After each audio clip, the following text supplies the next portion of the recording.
Secretary of State John Kerry landed in Israel today as the country continues its campaign to dismantle Hamas. While Israel has attempted to avoid civilian casualties, even goes so far as to announce they're bombing targets. Hamas has turned schools and hospitals into military command posts.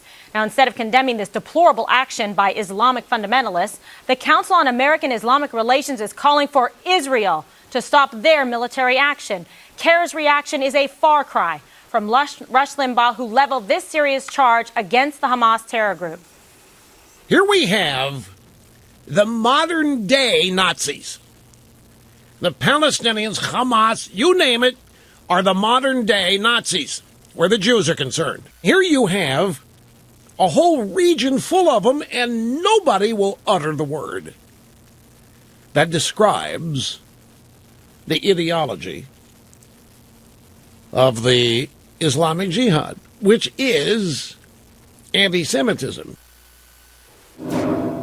All right, Rush Limbaugh always making, provocative statements. Let's take it around the table and get your reaction. We'll begin with you, Mr. Beckwell. Well, it's nice to see Rush again. We very rarely see him, but I'm also glad to see that he's picked up on something that I said a couple of days ago, and I'll say it, Rush.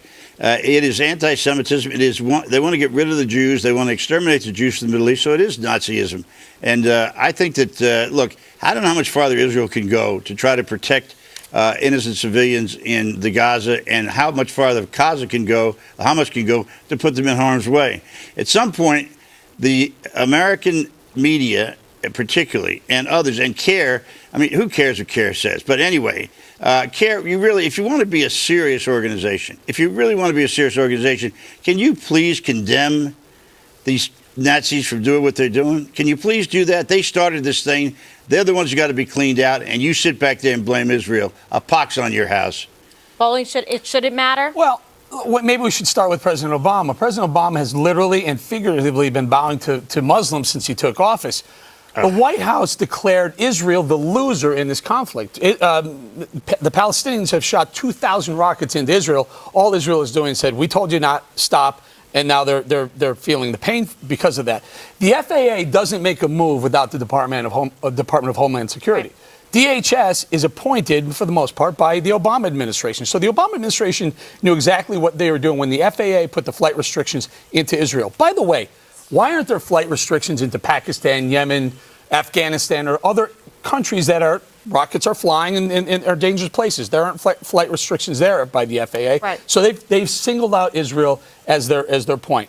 Look, this is a punitive measure by the FAA, by the White House to punish Israel, and they always blaming Israel, all Israel's trying to do. Contrary to the White House, I stand with Israel on this. All right, we're going to get more into that in a moment. Dana, so if you're sitting in the White House and you need to advise the president and talk to him how to handle this, when you see this kind of action by CARE, which I think really is just going in the wrong direction, it's not improving the situation at all, calling for this condemnation of Israel, how do you take it?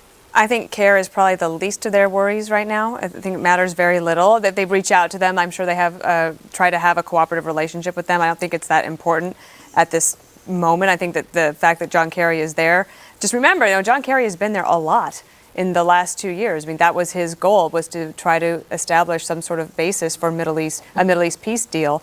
Arguably, some people suggest that effort actually made things worse and helped lead to the situation that Israel faces now. But that said, why do you say that? Because I think that's a well. I think that the fact that Hamas and Fatah made that establish a relationship, and the United States really was kind of unable to do anything about it, then I think that militarized a lot more of the Hamas situation, and then that's when hostilities really ramped up.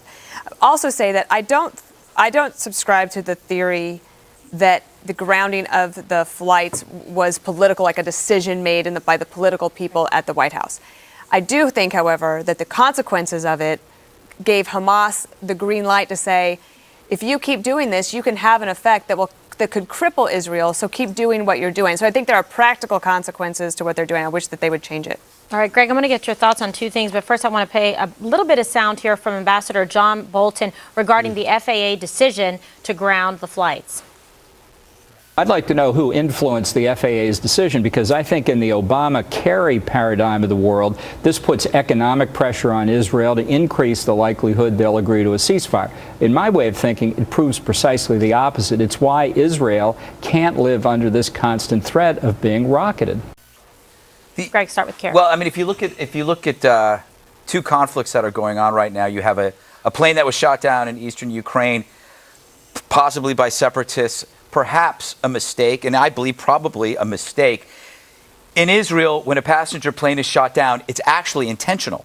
So you actually can see the difference between these kinds of fighting and these kinds of fighters. There are people that are at least have some kind of moral structure to their rage or their beliefs, but you have one that it would be happy to blow out a passenger jet or fire at innocent people in their homes.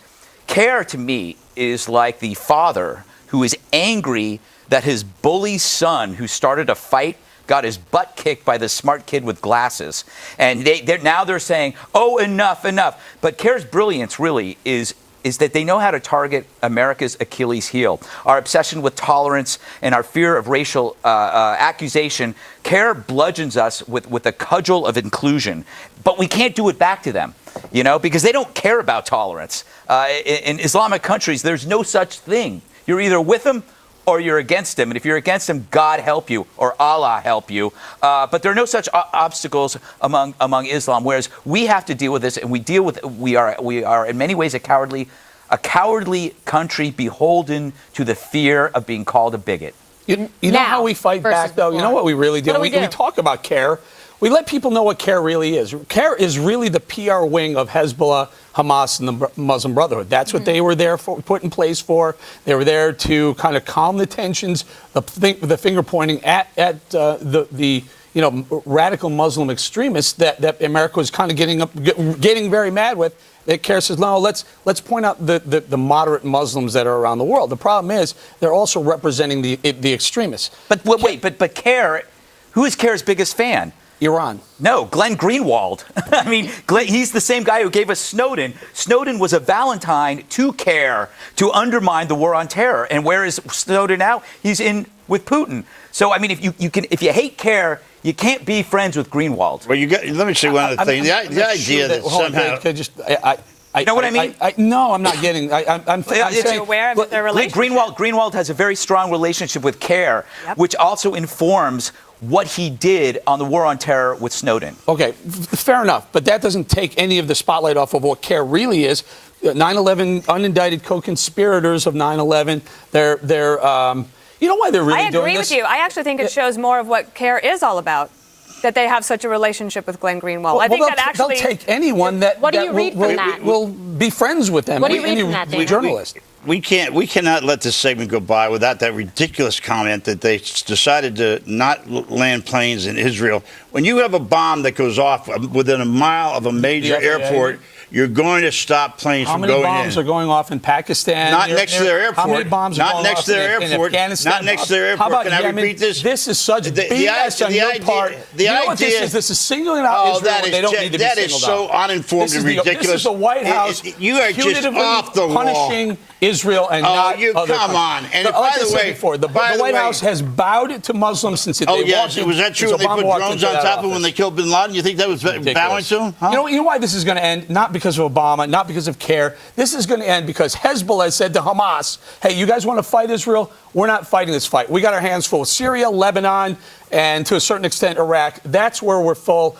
Good luck. This is not our... because they're not getting supplemental forces and assistance, Could you at least proceed your comments by saying it's your conjecture instead of making it sound like it's real? Everything I say, is my opinion, Bob. Everything I say Don't you smear Howdy Doody. Yeah, why do you have to bringing take Howdy it there, Doody into Bob? this? Sorry. So He's a legend. mean-spirited. Yeah, Dana.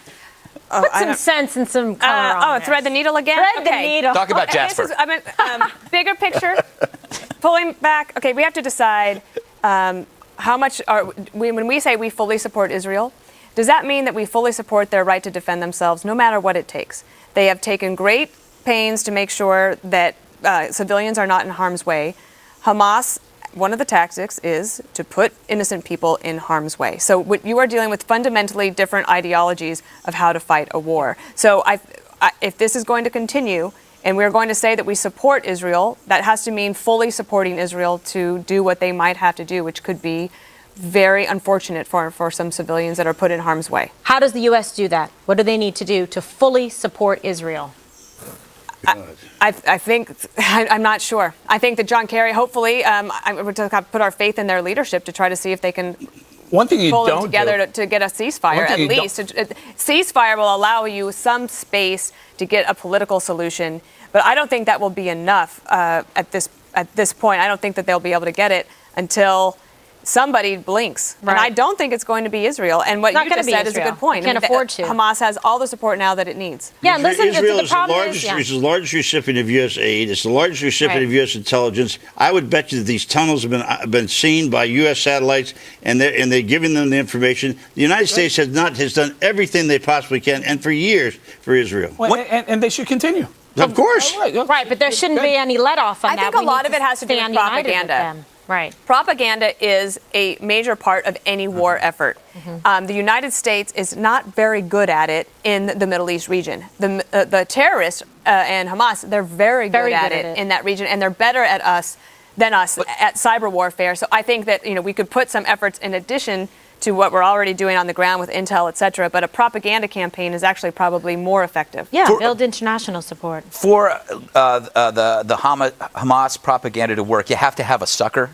And I really do feel that there are many suckers in this media. If you show the media a terrorist, they will recite a root cause that caused that terrorist. The cliched media hook is that in all conflicts, the little guy is the good guy, even if the little guy started it. A terrorist suddenly becomes a freedom fighter because there are smaller numbers. There's no such thing in the perspective of the media as a bad little guy. If you're big, like America, you got to be bad. And if you're small, you're a revolutionary freedom fighter. So Israel will always be bad, and Hamas will always be good. We have to change that then. That's my point. The perception. If you could come up with a solution for that in the next During the break, Write a monologue. I'll write something up. Right, free-form monologue.